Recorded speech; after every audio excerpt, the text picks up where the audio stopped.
very pleasant good afternoon to you. Welcome into game night right here, Sacktown Sports 1140. Scott Marsh along with the high flyer Henry Huerter. It starts for real tonight. It's the night we've been waiting for since late April, back at Game 7 at Golden One Center, where the Kings obviously went down in a tough 1-7 games to the Warriors. A chance now for Sacramento to start their own journey this season in 23-24, the 100th year of Kings basketball. Henry, first of all, I just have to say it's great to be back with you. I cannot wait for this season to get started tonight. Oh, no doubt, Scott. I feel the exact same way. You know, I'm happy to be here, and I'm excited to start another year. You know, and it's good to be the 100th anniversary of the Kings here in Sacramento, and we get to start another chapter. You know, I mean, I'm done with last year. Yep. I'm done with last year's over. It was great. I rode the ride. That's over. It's all about what have you done for me lately. I want to see this New Jack Kings team take it to the next level. Yeah, it's all about right now for Sacramento. And by the way, for the fans out there who don't know, that this franchise started in Rochester. They were called the Rochester Seagrams back in 1923, well before the NBA even started. Did that have anything to do with the drink? I have no idea what it had to do with. Just ask. My bad. No, I have no clue, but that's where this franchise started. And obviously what matters now, it's here in Sacramento. And this team obviously looking to build off of last year. It is a new season, but the expectations are high. Obviously, they gave everybody a taste of what they could do last year. And now it's about trying to raise the expectations a little bit. You know, trying to, spin the block, re-roll it, understanding that it's going to take a lot of work because, Kings had some holes and they understand that. I mean, they know where they fell short, Scott. At the end of the day, they know that in order for them to get back to where they were and possibly go even further is that they're going to have to get better in all of those situations to where they came short in last year. Yep. All right. So it starts tonight in Utah against the Jazz. By the way, Utah starting their 50th year in the NBA. So the Kings have twice the experience out on the floor tonight, I guess, Henry. Okay, I'm with that. One way to look at that. Right. If you want to call in, you certainly can for the next hour. Henry and I will be with you until 5:30. Kings Live pregame takes over. Jason Ross will be here with the high flyer for that. 6 o'clock tip. G-Man with the call. We start season 39 in Sacramento, and we know for Gary Gerald, it'll also be season 39 for the G-Man. I mean, wow. Just to think about it, you've been here every last season. Yeah, it's been your voice. I talk about him so much, Scott, and I really appreciate him so much, man, because, he's such a plethora of knowledge. He goes all the way back. He's always on tune. He's up to date on today's game. And just the way he prepares, man, I'm telling you, one day I hope to be that good.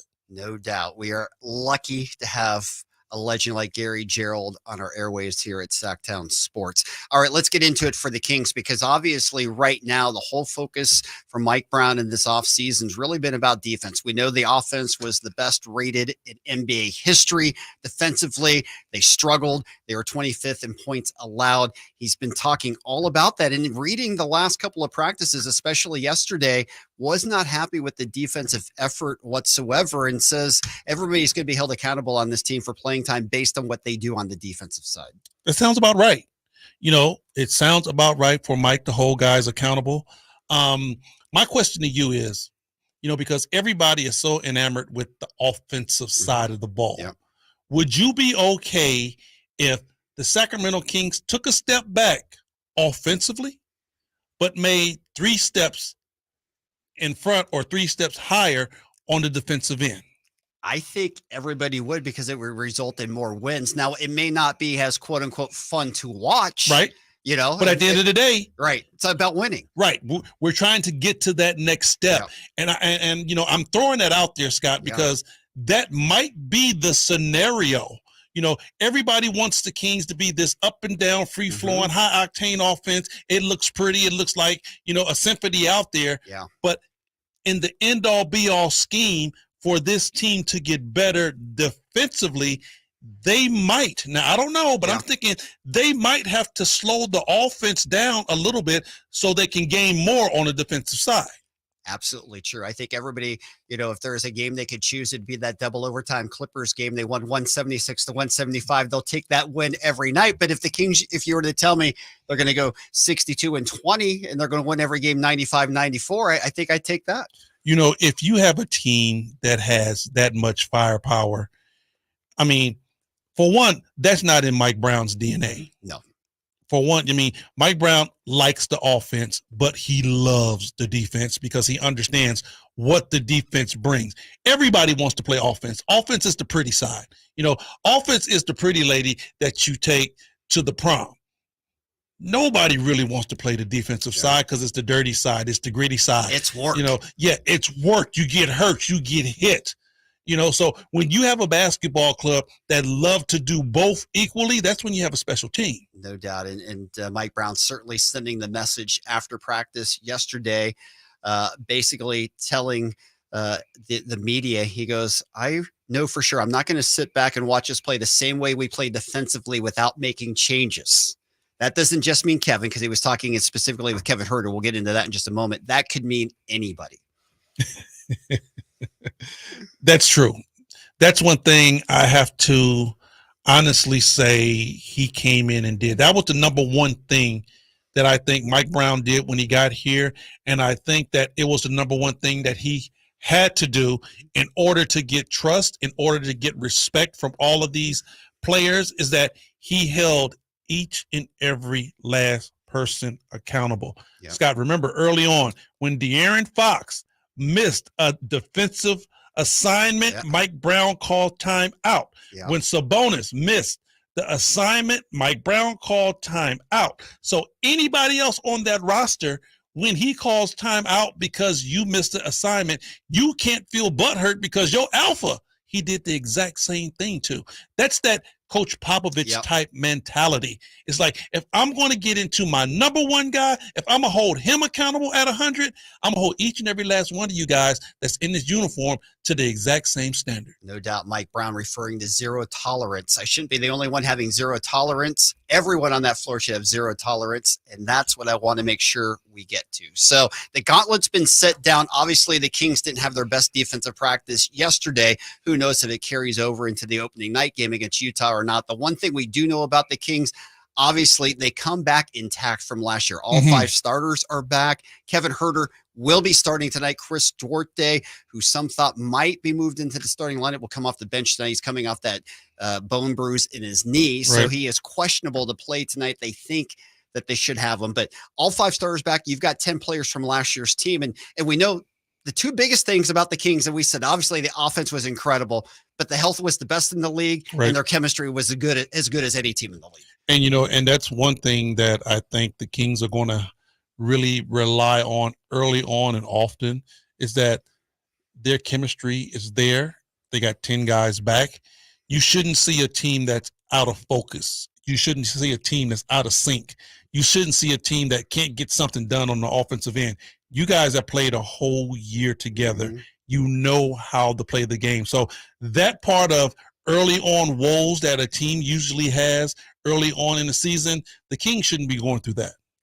They should not at all. Now, the Kings finished 1-4 in the preseason. We know that means less than nothing. They were 4-0 last year in the preseason. They ended up going 0-4 to start the year. Hopefully they reverse it here. I would say if there was just any subplot, any sort of minor drama, and I would certainly categorize it as minor drama, the whole situation potentially with Kevin Huerter and whether he would start or not. Obviously, Duarte did play start a game in the preseason, as we alluded to. There was some thought that if he were healthy, he might start tonight.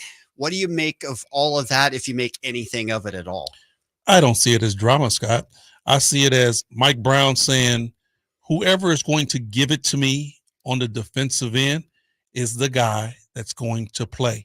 You notice right now, nothing has been said about Kevin Huerter's jump shot not falling. No. Kevin Huerter not being able to score on the offensive end. Kevin Huerter turning over the basketball. Kevin Huerter being,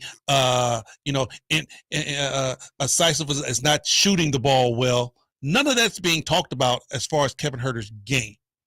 Everything that's been talked about on Kevin Huerter has been on the defensive side.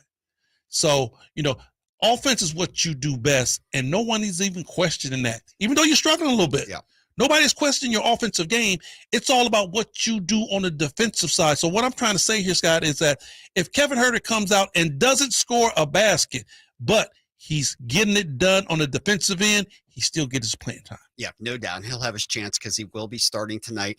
No Trey Lyles tonight for the Kings. That's going to hurt. Yeah, his calf injury will not allow him to play tonight. So that means Sasha Vezenkov moves up a little bit. He's been with the second team. And I think that's the other thing in the preseason that everybody wanted to see in person with Sasha play. We had heard everything about his great career in Europe. We know how much the Kings coveted him to bring him over here, the 3-year, $20 million deal. He didn't get a lot of playing time in the preseason. He did play in the last game against Utah. It probably had his best outing of the 5, but I think that's the one thing that we're still a little bit uncertain about as we start the year is where Sasha's going to fit in, how long it'll take him to fit in. Well, I still think Sasha's just still trying to find his way.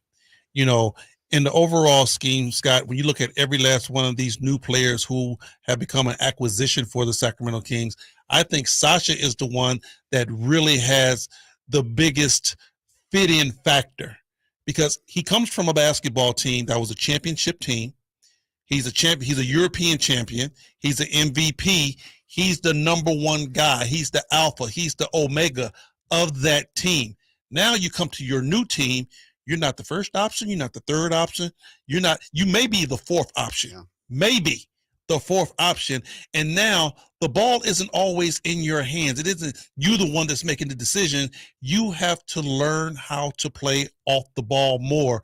And that's going to be an acquisition that he's going to have to make. Yeah, and it's going to take some time. I don't think there's any question about that. And we'll see because there's nights where if they need outside shooting, he'll get in there and we'll get a good look to see if he can provide that spark plug off the bench. Obviously, that's the single most important thing, I think, why the Kings got him. Yeah, of course. They wanted him because he's in Europe a good stretch 4. But like I said, Scott, the offense runs through him in Europe.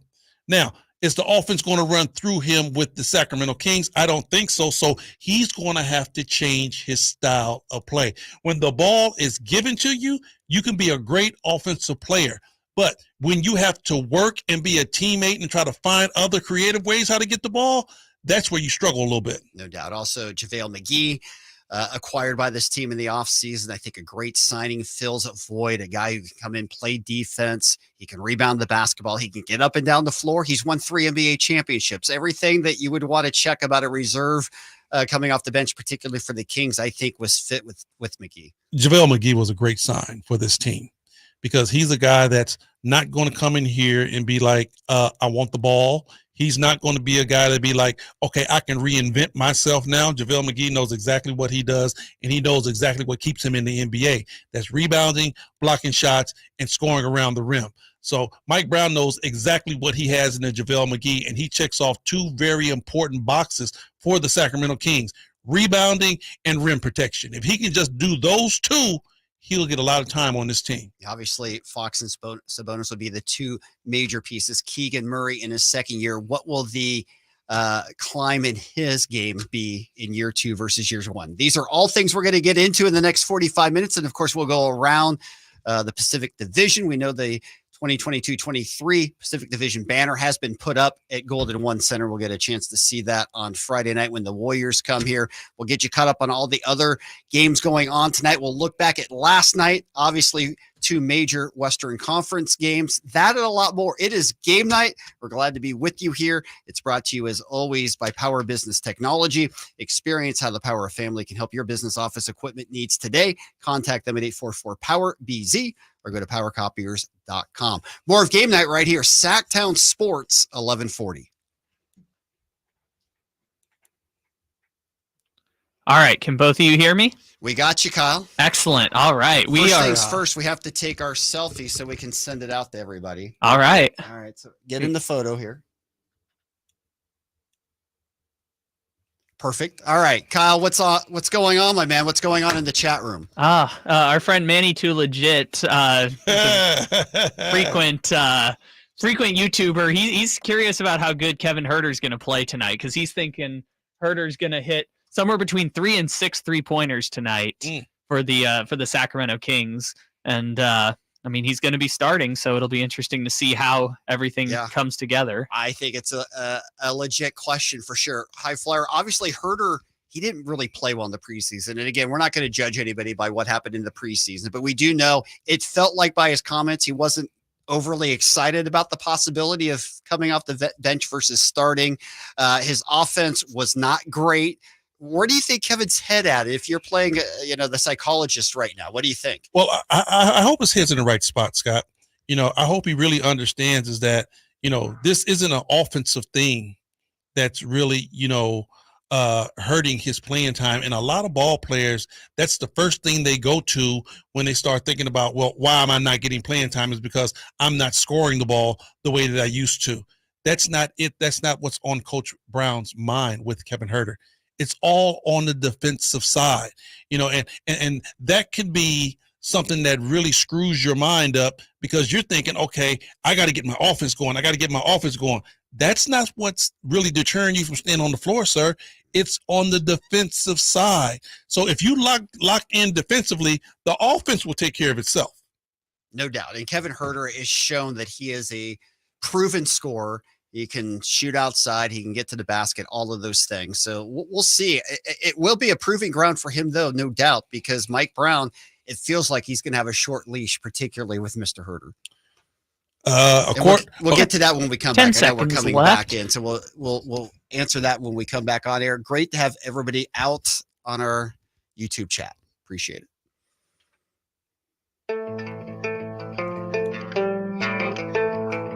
Welcome back into game night right here, Sacktown Sports 1140. Game 1 of 82 coming your way from Salt Lake City in about an hour and 15 minutes. Scott Marsh along with the high flyer Henry Turner.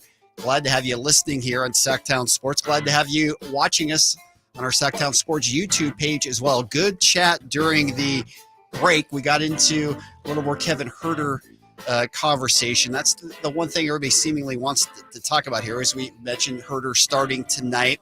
We'll see what he's able to get done both offensively and defensively. And for Kevin, he's probably feeling it a little bit because he knows that Mike Brown has started Chris Huerter in the preseason, and maybe the leash is a little bit shorter than it might have been last year. Scott, if I'm Kevin Huerter, this is what I'm more concerned with: Jordan Clarkson. Yes. That's what I'm concerned with right there. I'm not worried about my jump shot not falling. I'm not worried about I'm not getting many touches on the offensive side. My main concern is stopping the guy that's a walk-in bucket, because this guy can score in a multitude of the ways. He can score from the three. He can take you off the dribble. He has a nice little post-up game. He can get to the basket, take contact, and be able to score. My focus would be on trying to keep him under his numbers. No doubt. And obviously that is a formidable challenge. We really haven't Jazz, but let's go there because you brought them up as well.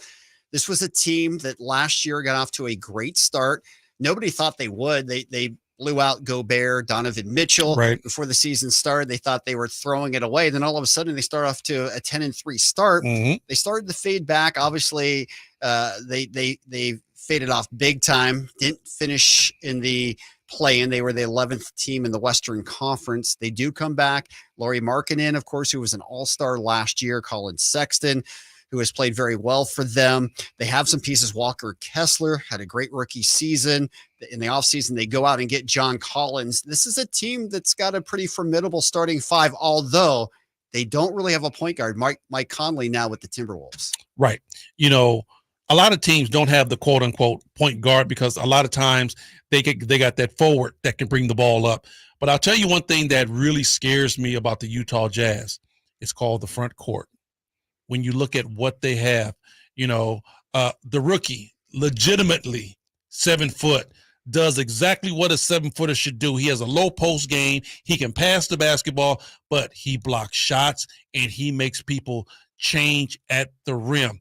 We know what John Collins can do. We didn't see a lot of him in Atlanta last year, but a high flyer, 6'10" guy can get up and down the floor, and then we know what Markkanen can do. He's an all-star, but he's another 6'10", almost 7-foot guy. So when you talk about front court, they got 6'10", 7 foot. Yeah. That's long. So now, what bothered the Kings the most when they played teams last year? Length. Those big, long, lengthy teams. Yep. So that's why I'm saying for tonight against the Utah Jazz, that front court for me puts up a serious pose for them. No doubt. And Lauri Markkanen, of course, came over from Cleveland. Cleveland's got that kind of big wall when you look at Mobley and everything they've got going on the front line. It feels like Utah's trying to recreate the same thing. It'll be interesting to see how the Kings respond to that. Obviously, for Sabonis, he had an all-NBA season last year. He was incredible, did so many things great. We know that he had his struggles in the playoffs. In terms of improvement for him this year, he's been working on that three-point shot a lot. That mid-range jumper seems like it'll be key for him. Other things for DeMontis, who was great last year. Does it just have to be more of the same, or where does he need to improve? If I have to be picky about his game, because it's hard, Scott, when you talk about where does a first ballot all-star needs to be. Yep. Okay. Exactly. Need to get better. Playing through pain the whole year. Exactly. But if I'm going to nitpick, I would say two things. Number one, that mid-range shot, he has to be more willing to take it. That jump shot at the free throw line. He has to be able to be willing to take that shot. And then number two, I really felt was a big thing for him early on when he first came with the Sacramento Kings, and that was staying out of foul trouble, being able to stay on the floor. Because early on, remember, Sabonis was in foul trouble a lot. Yes, he was. To where they had to take him off the floor. He's too valuable. He needs to be out there. So being able to play physical, being able to guard your guy, but being able to defend without fouling. Yeah, no, those are great points. And obviously, those will be keys for Sabonis this season. How about Keegan Murray? We've touched on him. Great rookie season. He set the all-time mark for rookie three-pointers in a season, 136. We saw in the offseason they wanted him to be more aggressive, take it to the basket. We saw it here in the Summer League out at Golden One Center. We've seen it in the preseason as well. One King Scout, and I've said this a few times, went as far to say that he has seen as much improvement in the offseason from season 1 to season 2 with Keegan Murray since Kawhi Leonard. It's the last player he saw make such a step. We'll see if it turns out, if that happens this year in season 2, the Kings are going to be in great shape. Let's just put it that way. I will tell you this, Scott. I am more hyped about Keegan Murray than I am about De'Aaron Fox, Sabonis. You could put in Sasha, you could throw in Malik Monk. I am so hyped on this young man because I've seen it also. I'm not going to put out the Kawhi Leonard comparisons because I think they're two total different players. But I'll tell you what, as far as seeing the growth of him being able to say, okay, now I can put my stamp on the game. The California Classic showed me a lot, but still he wasn't looking at all-star type players.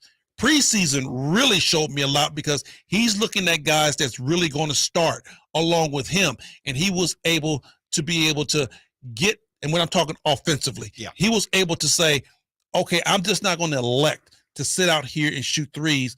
I'm going to drive this ball to the basket. I'm going to get downhill. I'm going to get to my floater. I'm going to score around the rim. I'm going to get down and see a smaller defender and be able to turn and shoot over the top of them. I seen things early on this season that he wouldn't have did last year. Yep. If the Kings get the big three, if Keegan can kind of live up and be in the Fox Sabonis mold where you mention him in the same breath as those two, what does that mean for the Kings? What's the upside? Could they be a 50-plus win team? They can be up there. They can be up there very, very high, Scott, because if they can get those three to play at a very high level, now it's all about the complementary players. It's going to be all, because every good team, look at it. Look at every good team in the West. Every good team in the West have a big three. Yep. So having a big three isn't something where you go, ooh, they're going to win. They got a big three. No, it's all about what the other guys bring off the bench that makes the team special. Yep. So if Keegan Murray can take that leap, that's going to make this team better. And then when he can do that, now it's all about what the complementary players are going to do when you start talking about that 45, 50 win plus. Yeah. What about the overall depth of the Kings? Obviously, they brought back most everybody. I mean, there is no Chimezie Metu. Terrence Davis is gone. Do you think the bench is better overall than it was a year ago? Much better, because Duarte is going to help. He's going to be a big part. I like what Kobe Jones brings. I Yeah. love the rookie early on. He looks like, he looks like he's NBA ready. Now, I don't know how much Coach Mike is going to be able to get out of him or how many minutes he's going to be able to give Kobe Jones. But I tell you what, the time that I've seen Kobe out there on the floor, he brings a plus. Love what he brings. Okay, we talked about what JaVale McGee does. We talked about what Sasha does. You still have Trey on this team to where he was a big part of the bench mob who came out. And then, I think with all those guys combined, you plugged some holes. You need another stretch four. You got that in Sasha. You need another rim runner. You need another rim protector. You need another shot blocker. You got that in JaVale McGee. And then you talk about being able to play defense with Davion Mitchell, another guard who can stay in front of his guy and slide and get over the screens. Well, Kobe Jones and Duarte, they do that as well as anybody else on this team. Yeah, no, I think it's fair to say Mike Brown are the two people he spoke about the most in the preseason. It was probably Chris Duarte and Colby Jones. And his remark on Colby Jones was, I don't know how I'm going to be able to keep him off the floor if he plays like this. Right. I mean, it's a great problem to have. Think about it, Scott. You're probably number 3, your third string guy. You're talking about, how am I going to keep this guy off the floor? Your third string guy. Exactly. That just goes to show, the depth of the Kings. Last year, we wouldn't even talk. I mean, we knew Terrence Davis was a good basketball player, NBA player, but we had to write Terrence Davis a letter to get him in the game. All right, just to get him to the scoring table. Or to keep him in the game if he made a defensive assignment miss because Mike Brown was going to let him know about it immediately. Right. But now we're talking about this third string guy looks like he's going to need some time. Yeah. So it's a total different scenario now when you look down the bench for the Kings. No doubt. It is exciting, but of course, as good as the Kings may be, we know the Western Conference, each and every year, it gets better and better. The Pacific Division is way better than it was a year ago. When we come back, we'll size up the Lakers, the Suns, the Warriors, the Clippers. We'll go through the Western Conference. We'll go through last night's games, today's games that are going on. So much to talk about. We don't have enough time. We'll get to it as best we can up until 5:30, getting you ready for the Kings and the Jazz. It's the season opener for the Kings. Keep it tuned here all evening long. Sacktown Sports, 1140. All right, we are clear. And I think you said it right. There's just so much to get to that you can't it's cover impossible. it in 3 hours, let alone one. Yeah, I know we have a poll question up here, right? Yeah, it's the first game. Just threw up a classic poll question. Yep. Just who's going to be the leading scorer in the game tonight? All right. The options are De'Aaron Fox, Lauri Markkanen, Malik Monk, or you can choose other high flyer. Who do you think leads the Kings, or just the game in scoring? Fox, Monk, Markkanen, or somebody else? Whoa. I'll just go out there with D Fox. All right. What do you like, Kyle? I mean, Fox is the most probable option by a good amount because I think Markkanen is their best player, but they're not as Markkanen. Last year I think the Kings' second leading scorer was, at least in the playoffs, Monk, but in the regular season I think it was Sabonis around like 18. Yeah. And so, I mean, Markkanen's getting points, but they've got Clarkson, they've got Blocker Kessler in there. He's going to get a couple points. Did you go Blocker there? Yeah, Blocker Kessler. Nicely played. Played. No, so I'll go D Fox. Although I commend the people who say someone like Keegan Murray or go out on a limb with someone shocking like a Baji or something. If someone's got a bold prediction, throw it out there. All right, I'm going other. I'm going to go with Domas tonight. Interesting. I think he's going to go for at least 25. So wow. We'll see. A triple double, maybe. I don't know if Domas has a triple double in him. I don't. He could. He obviously could. He led the league in double doubles last year. I don't know if he gets 10 assists tonight. But if you guys want to chime in on the poll, please do so on our YouTube. We appreciate everybody watching out there. Kyle, what else is on your mind? Well, the thing that's kind of fallen under the radar, that it stinks that it's going on at the same time as the Kings, but I'm really excited to watch Big Vic play tonight. I'm excited for Wembanyama's debut, No doubt. which has kind of fallen under the radar from everything that's happening in the NBA right now. But man, I'm super. It sucks it's at the same time as the Kings game, but I'm really excited to see him play an NBA game for the first time. Me too. He's got the Mavs tonight. Currently, we got the Celtics and the Knicks. There's so much other stuff to talk about. It's crazy what's going on in the league.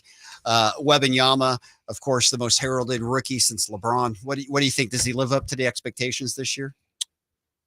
I don't know, because he's such a unique player. You know, I the last guy that came in that was 7 foot that was supposed to just change the world was Porzingis. Yep. And he didn't live up to the hype. But I think Wembanyama is a little bit different than Porzingis, because I think Webb sees the game to where he uses his height as an advantage. I think Porzingis is just a 7 foot guard. Yeah. All he wanted to do was play out on the perimeter. I think Webb understands that if I get a little guy, I can just turn around and go over the top of him and dominate.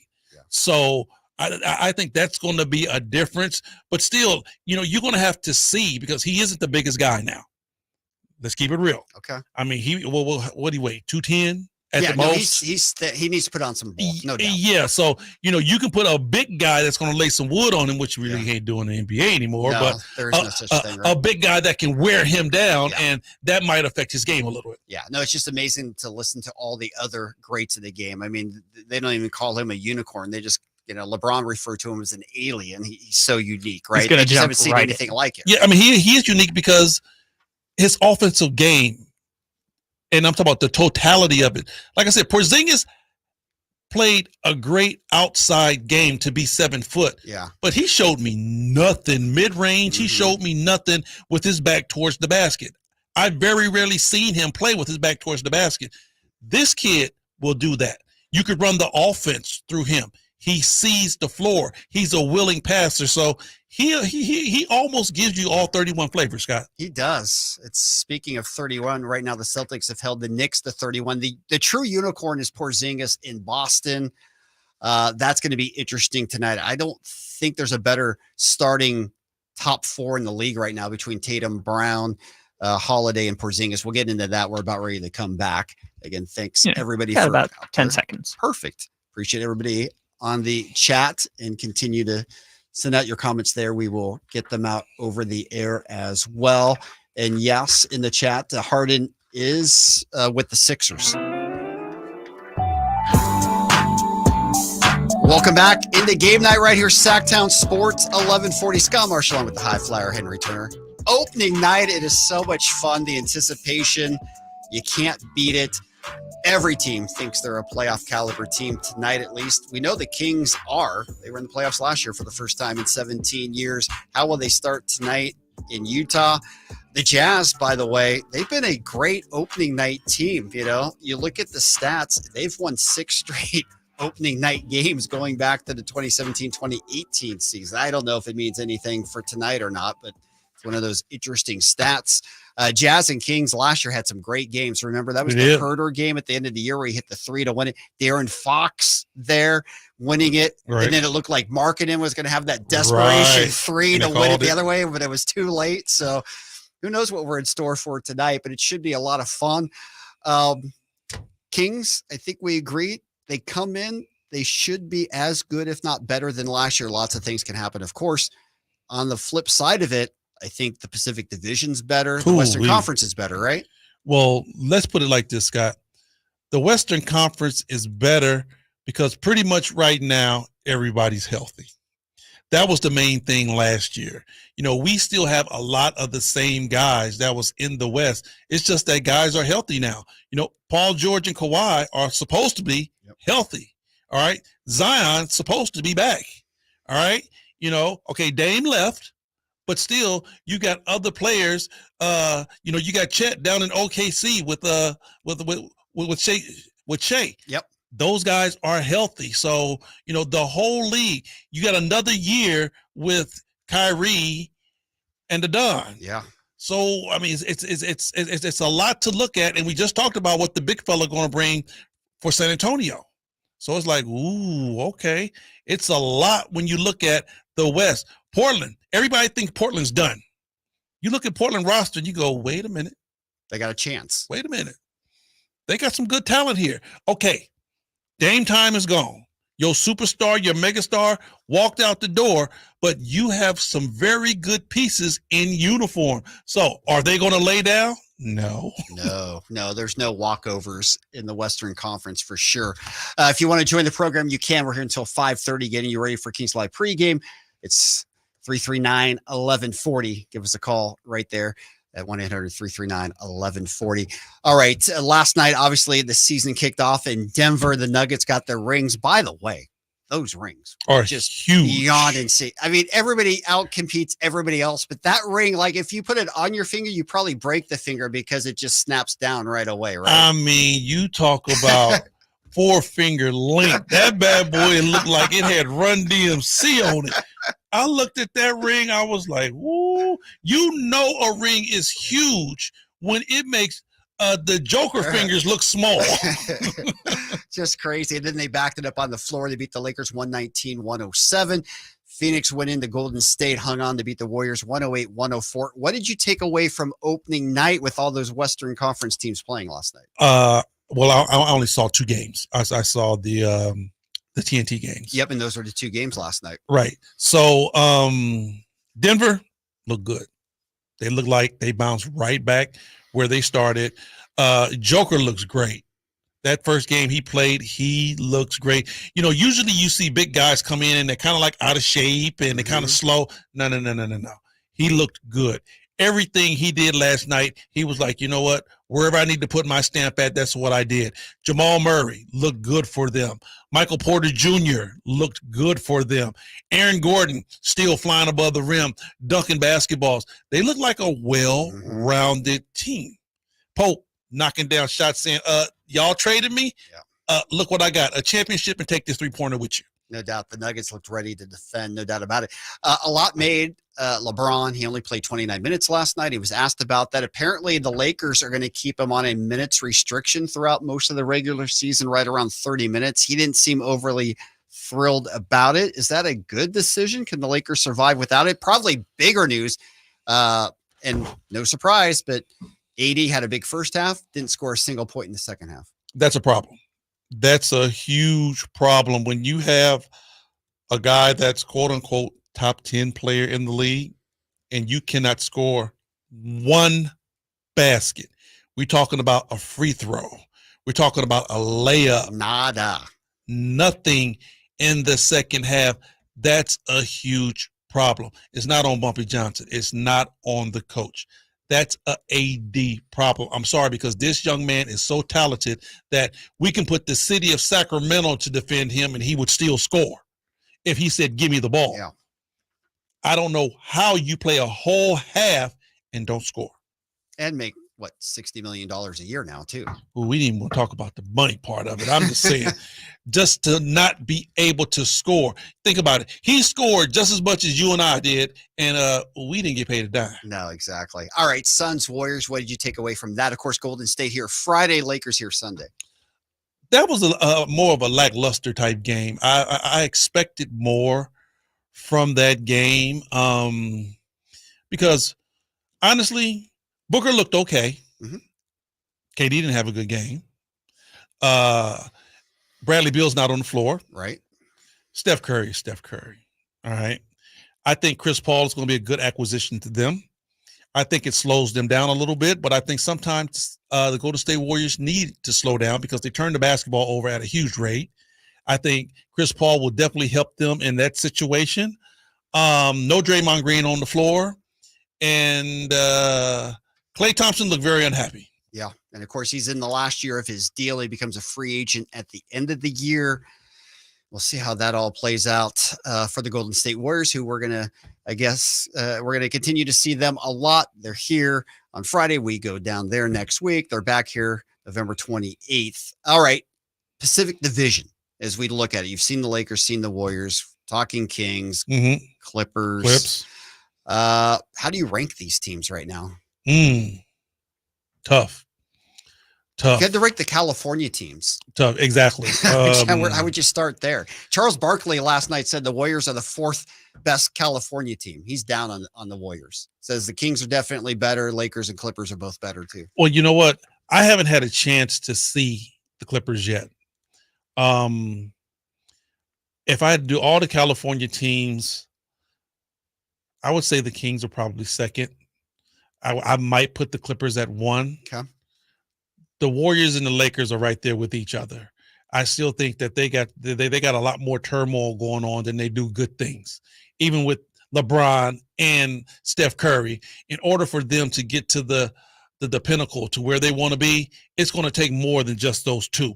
Those other guys are going to have to be happy. Those other guys are going to have to be playing basketball at a very high level. And if they can't get that done, then they're not going to be able to make it. Yep.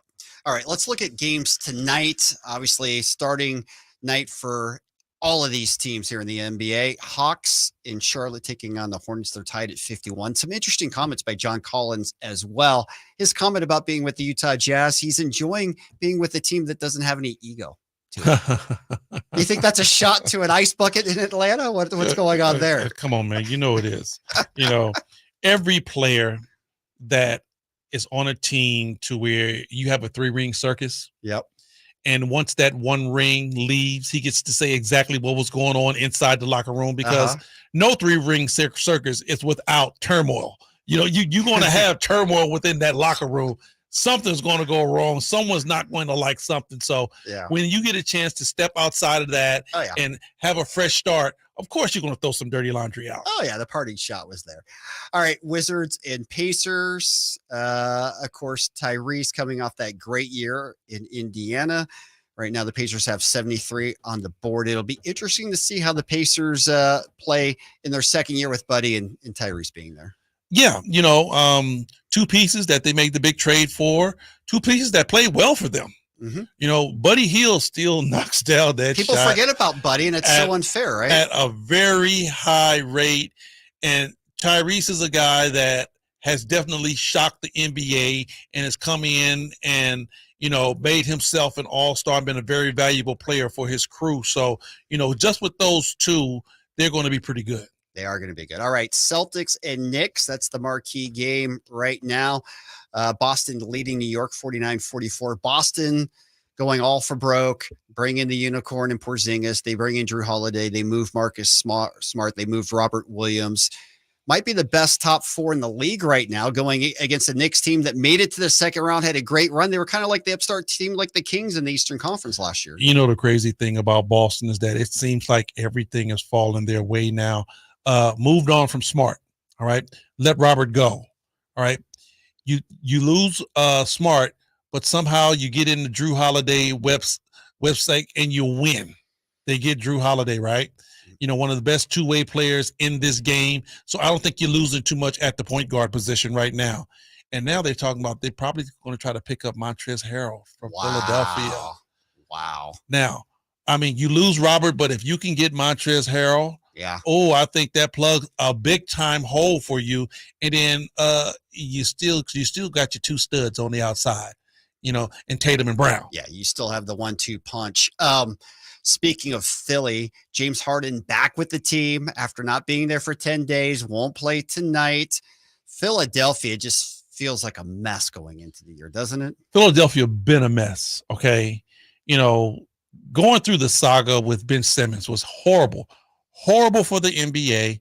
It was horrible for the Philadelphia 76ers. They get 1 year of, okay, can we do it? Fall short. And then the next year, you're right back where you were with Ben Simmons, but it's with James Harden now. Yep. Good luck with that. Yeah. Good luck with that. All right. Other games going on here. Magic leading the Rockets at the half, 54-43. Of course, the Kings are going to be in Houston next week for a back-to-back. Cavs and Nets, 37-32. Cavs after 1 there. Heat and Pistons. Miami leading 33-29. Lots of injuries on that Pistons team right now. I think Marvin Bagley is still okay. Timberwolves and Raptors tied at 25. They're in the second quarter. Thunder and Bulls about to get underway. Grizz and Pels. This is an interesting game, right? Memphis, New Orleans. How are the Pels going to be with Zion back? Is he in shape? All those things. The Grizz, boy, they've had some tough losses. Steven Adams is going to be out for the year. Oh, that hurts. Boy, that is a big-time loss. That hurts. Of course, we know no John Morant, at least for 25 games. To me, Memphis is the team that is in danger of sliding. Big time. Big time, because that's going to be a huge hurdle to get over. Now, I understand. When Memphis was together last year, John Morant was out for a lot. Sure. And they were still able to manufacture and win games. They don't have Tyus Jones. They do have Marcus Smart. Exactly. They don't have Tyus Jones. They got Marcus Smart, a good piece. but they had the big fella in the middle. So now no Ja, no big fella. Yep.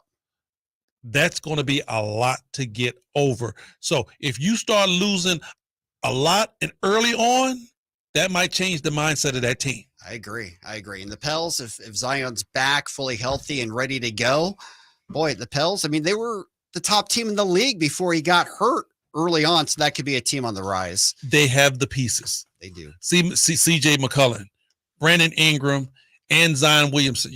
Big three right there. No doubt. And I said, every team has the big three. Now it's all about, the complementary players, and they have some very good guys coming off the bench. So, yeah, like you said, they were the number one team before Zion went down. So can they reduplicate that? You never know. We'll find out. All right, Mavs and Spurs, we talked about that. Wembanyama's rookie debut.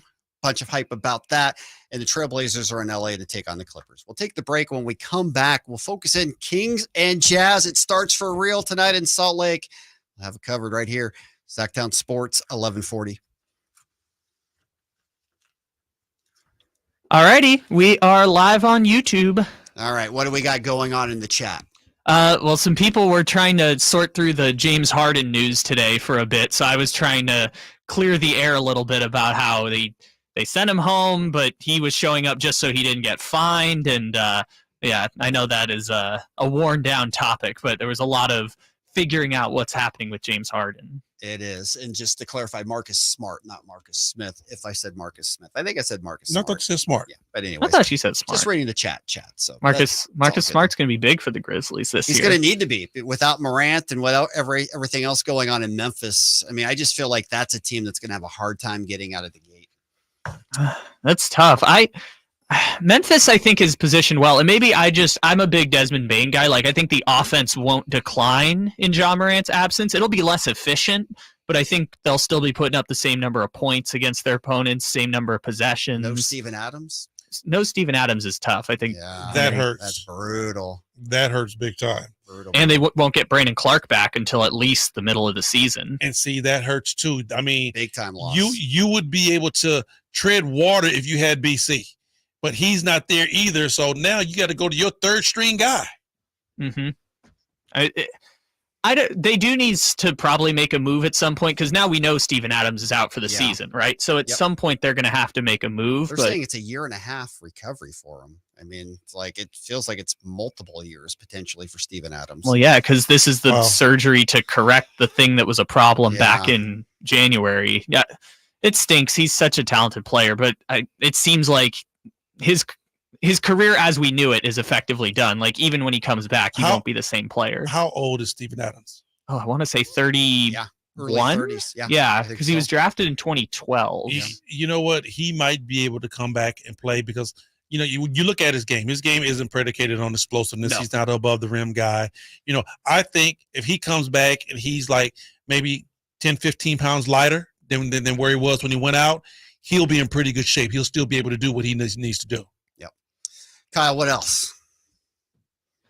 Let me check the chat real quick. I know that some people were talking about Keegan Murray a little bit earlier on, but I haven't seen what's been going on since we concluded the James Harden conversation. I see our friend Nate Littlefield is hanging out with us. The Kings play tonight. What's the rotation like? Are we going to see 10? As many as 10 tonight? No Trey Lyles. So I think at most we see 10. It could have been up to 11, but I maybe it's 8 or 9. It might be as many as 10. I would not say 11. I don't think 11. No, I don't think, especially Trey Lyles. I'm curious if we see Sasha at all tonight. I'm not sure if he's gonna crack the 10. Trey Lyles not playing. You're gonna see Sasha. Okay. No, if Trey is not available, you're gonna see Sasha. Who else is going to play the stretch 4? That's a good point. Like, I guess you could say that you bring Kessler Edwards into the rotation for the defensive part of it, and then is Duarte going to play tonight? But it would be like essentially Monk, Duarte, and Kessler Edwards rotating between 2 and 3, and Barnes plays some 4. I will tell you this: Sasha will come off the bench before you see a KE sighting. I'll guarantee that. All right, good enough. And obviously Davion, not Donovan, is going to get some playing time tonight for the Kings as well. So it'll be interesting to see how big the rotation is.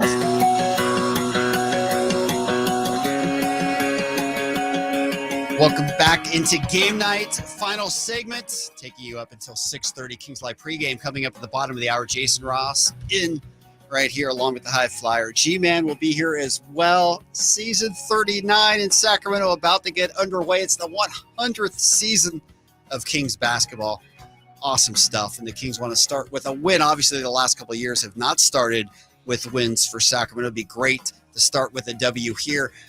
High Flyer, how important is it for the Kings to get off to a good start this season? Now, obviously, they started 0-4. It didn't really hold them back that much. Is it more important this season? I would think so, just for morale. This basketball team, wants to show that, okay, we're just as good as we were when we left the floor at Golden One, that last game of Game 7 in the playoffs. You want to show that you've worked hard in the summertime. You want to see the fruits of your labor. Okay, you went out and you made acquisitions to make this basketball team better. You want to go out and show that all the moves you made were the right ones. So, to start off with a very good record, I think is going to be big for this team. All right, game night is always being brought to you by the Big Brothers, Big Sisters of Sacramento. If you've been interested in being a mentor to a child in need in our community, this is a great cause. Call 916-646-9300 or visit bbbs-sac.org to learn all about becoming a volunteer mentor. We appreciate their sponsorship of game night. Henry, as you look at it today, you said, Kevin Huerter, doesn't matter what he's thinking about in terms of pressure internally with him. It's more about guarding Jordan Clarkson tonight. And we know that Clarkson, when he gets hot, he's one of the toughest players in the league to stop. A former 6th man of the year. Hey, that dude's a walking bucket, man. So, if you're Kevin Huerter and you're worried about your playing time, I think the onus needs to be more on the defensive side than worried about if that jump shot is falling or not. Yep. Maybe a dumb question. Obviously, the Kings played Utah last Thursday night. Result means nothing. Is there anything that you saw from Thursday night that carries over? Anything the Kings might have learned about the Jazz or anything at all from Thursday night that might carry over to the game tonight? Are you talking about the game where the Kings said basically their starting said everybody, five? The Jazz had nobody out there either. And Utah basically set their starting five, and we got a chance to see second string play third string? I started the question. This might be a dumb question, right? But I just wanted to see if there was anything you saw at all. Obviously, it's two different lineups for the most part. For sure. I think it's going to be, if it's something to be a learning curve, it's going to be learned within this game. I don't think that preseason game meant anything. I think both teams threw out their second, their third lineups out there just to see how those guys are going to play with one another. Yep. How about Markkanen? Obviously, he had an incredible year last year. He was great against the Kings. How did the Kings go about defending him tonight? Ooh, I mean, you talk about a 6'10" guy that can stroke it from three. All right. He's a legitimate 3-point threat, and he plays aggressive. He gets to the basket and score. So when you got a guy that can just stand out there and knock it down from three, but also adept at putting the ball on the ground and getting to the basket and scoring at 6'10", that's a hard cover. And I really want to see who's going to be the guy that's going to get that assignment. Is it going to be Keegan Murray or is it going to be Harrison Barnes? Yeah. Because I honestly think that Harrison might be a little short for him. Yeah, no doubt. It's a tough matchup for anybody. But you know what, though? Mm-hmm. I would love to see Keegan go one-on-one with him. I want that challenge. Want to see that. You know what, young fella, second year, step up. Let me see what you got. Yeah. And when we talk about the Jazz, we said obviously they were outside the play-in scenario last year. Do they have a legitimate chance of making the playoffs this year? For sure. If they can keep everybody healthy, they have a very good roster. They're coached by a very good coach, and they got some guys coming off the bench that can help them. You know what? If you go almost 1 through 12, Scott, all of these teams are capable of being in the playoffs. It's just all about who has the luck and who can come out and play the best. No doubt. And obviously for the Jazz, some people wondered whether they wanted to make the playoffs last year or not. Don't know if they're in the same situation this year. Danny Ainge still tinkering with that team. They do have some great pieces. They probably do need a little bit more help at the point. All right, game night being brought to you by Mercedes-Benz of Stockton. Visit mbofstockton.com for new and pre-owned Mercedes-Benz. High Flyer, things you are eyeing in to watch tonight. The defensive side of the ball. Plain, simple, and that's all. How the Kings are going to be able to play defense. The offense, take care of itself. The defensive side is where the Kings struggled with last year. I want to see this team get better, so that's where I'm going to be looking. I agree with you. Mike Brown has set down the gauntlet. We're in year number 2. Didn't have to explain as much of his concepts in training camp this year as last year. I'm really interested to see the defensive dynamic and just the combinations we might see on the floor if the defense isn't what he wants it to be. Yeah, but the cool thing about that, Scott, is that he has a lot of options he can throw out there. So it isn't like you can look down your bench and go, no. You got some guys that can really, do what he like out there. When you start talking about, even your young rookie, Kobe Jones, your third string 2 guard, you're looking at like, he needs some minutes. Yeah, no, he's got options to go to. So it should be fun. It starts tonight. Henry, great to be back with you. Looking forward to this year. All right, enjoy the rest of the evening. No Coming doubt. up next, Kings live pregame. Jason Ross in the High Flyer stays. They break it down until 6 o'clock. And then the tip. The G-Man starting his 39th year as the only voice of the Kings. The man, the myth, the legend. We'll have the call tonight. We're looking forward to all of that. Opening night, you can't beat it. Kings versus the Jazz. Keep it tuned here all evening long. We'll have everything covered for you right here on Sacktown Sports 1140. Have a great night, everyone. All right, we're clear. Great job. And we'll see you guys on Friday for the next Sacramento Kings game. Have fun.